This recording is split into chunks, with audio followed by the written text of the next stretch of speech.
इसी हाउस में 2009 से 2013 के सेशन में मुसलमानों का रिजर्वेशन पास हुआ था। आज तक रिजर्वेशन मिला नहीं। इस हाउस में मराठा रिजर्वेशन की बात होती है, ओबीसी रिजर्वेशन की बात होती है, लेकिन जो लोग हमारा वोट भी लेना चाहते हैं वो भी हमारे रिजर्वेशन में बात नहीं करते। अगर आश्वासन नहीं दोगे तो फिर याद रखना ये समाज बहुत क्रोध में है। अध्यक्ष महोदय, हम ही को कातिल कहेगी दुनिया, हमारा ही कत्लेआम होगा। हम ही को कातिल कहेगी दुनिया, हमारा ही कत्लेआम होगा। हम ही कुएं खोदते फिरेंगे और ये पानी हम ही पे हराम होगा। अध्यक्ष महोदय, अगर यही ज़हनियत रही तो मुझे इस बात का डर है कि इस सदी में न कोई अब्दुल हमीद होगा न कोई अब्दुल कलाम होगा। मुस्लिम धर्म में जो पिछड़ी जातियां है वो पिंजारी है, बाकी है, उनको आरक्षण अभी भी मिल रहा है।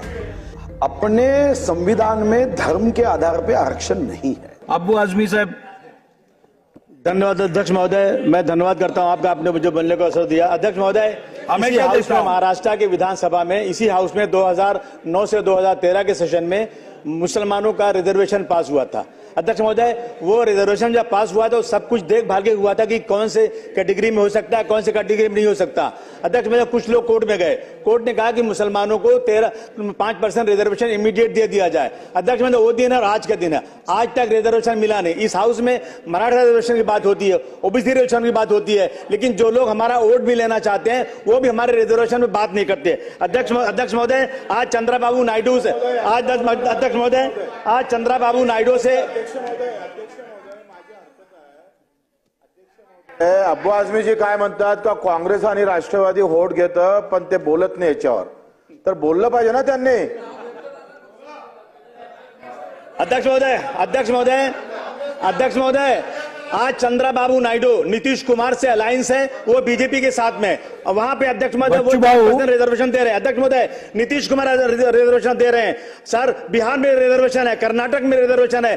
कौन सा लॉ ऐसा है कि जो महाराष्ट्र में रिजर्वेशन नहीं दे सकता? अध्यक्ष महोदय, ये बहुत बड़ी नाइंसाफी है। मैं अब ये आखिरी दिन है अध्यक्ष महोदय, कल के बाद से खत्म हो जाएगा और नया इलेक्शन होगा। आने वाले लोगों से मैं कहना चाहता हूं, अगर आश्वासन नहीं दोगे तो फिर याद रखना ये समाज बहुत क्रोध में है। अध्यक्ष महोदय, हम ही को कातिल कहेगी दुनिया, हमारा ही कत्लेआम होगा। हम ही को कातिल कहेगी दुनिया, हमारा ही कत्लेआम होगा। हम ही कुएं खोदते फिरेंगे और ये पानी हम ही पे हराम होगा। अध्यक्ष महोदय, अगर यही ज़हनियत रही तो मुझे इस बात का डर है कि इस सदी में न कोई अब्दुल हमीद होगा न कोई अब्दुल कलाम होगा। मेरा निवेदन अध्यक्ष महोदय कि हम इस मुल्क में रहते हैं, हम इस मुल्क के डेवलपमेंट में काम करते हैं। अगर महाराष्ट्र में मुसलमानों के साथ नाइंसाफी होगी तो महाराष्ट्र कभी भी विकसित राज्य नहीं कहा जा सकता, डेवलप कंट्री नहीं कहा जा सकता। महोदय, इस बात का मैं आपसे निवेदन करता हूं कि ऑर्डर कीजिए, मुसलमानों को इंसाफ मिलना चाहिए। धन्यवाद अध्यक्ष महोदय। अध्यक्ष महाराज, सन्माननीय सदस्यांनी अतिशय एक संवेदनशील आणि महत्वाचा मुद्दा मांडला। मी सन्माननीय सदस्याला सांगू शकतो की मुस्लिम धर्म में जो पिछड़ी जातियां है वो पिंजारी है, बाकी है, उनको आरक्षण अभी भी मिल रहा है। अपने संविधान में पिछड़े और एक मिनट साहब, एक मिनट, संवेदनशील मुद्दा है ना। अपने संविधान में धर्म के आधार पे आरक्षण नहीं है। सुनो तो पूरा सुनो ना भैया।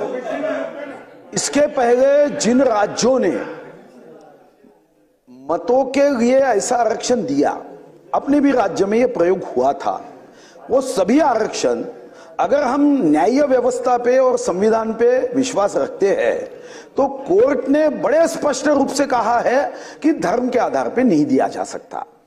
उसके बाद चाहे वो हिंदू हो, मुस्लिम हो, सिख हो, ईसाई हो, पारसी हो, भारत माता का सपूत है, हम सब भाई भाई है।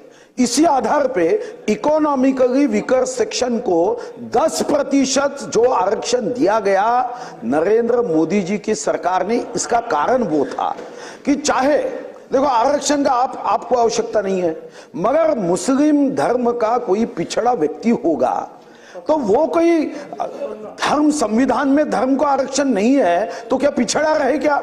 उसको जीने का अधिकार नहीं है क्या? तो मोदी जी ने कहा हाँ, उसको भी उसकी गरीबी ये उसको बेसहारा बनाने के लिए कोई कारण नहीं बननी चाहिए, और इसलिए इकोनॉमिकली वीकर सेक्शन को भी दिया।